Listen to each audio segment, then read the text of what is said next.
You're watching Mirror 7 News. Stay informed, stay ahead for more news.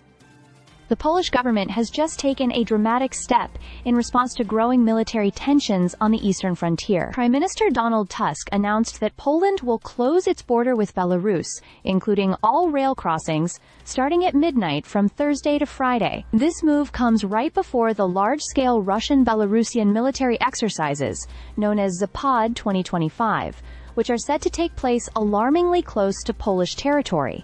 The decision was framed as a necessary measure for national security. According to Tusk, the exercises are aggressive in nature and even simulate potential actions against the strategically sensitive Suwałki Gap, the narrow land corridor linking Poland and Lithuania. In his words, these drills are not just routine training.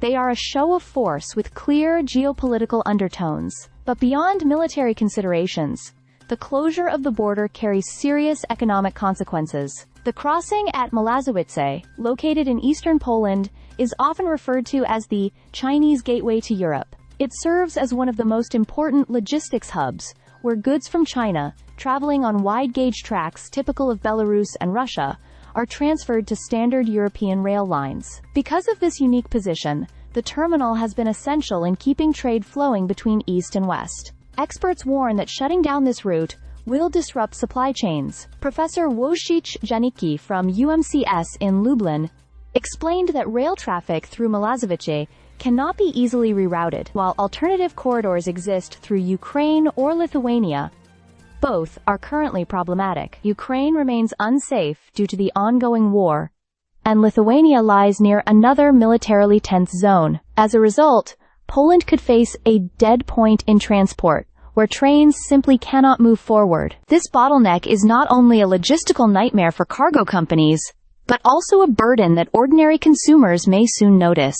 Goods shipped from Chinese online platforms often pass through this corridor, and delays or higher costs in freight transport could ripple down to higher prices and longer delivery times for Polish households. The timing of the closure underscores how economic and security interests are tightly interwoven. Since Russia's full-scale invasion of Ukraine in 2022, volumes of goods moving across this border had already fallen sharply, then partially recovered. Now, with the new shutdown linked to the Zapad drills, another sharp decline is expected.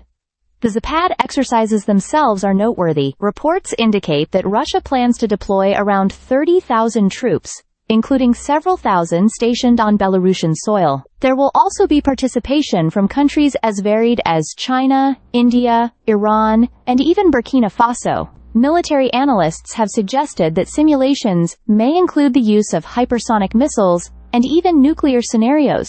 While officials in Kyiv have downplayed the exercises, Western observers remain cautious, pointing out the strategic risks involved. For Poland, however, the immediate concern is clear: keeping the nation safe while bracing for the economic aftershocks.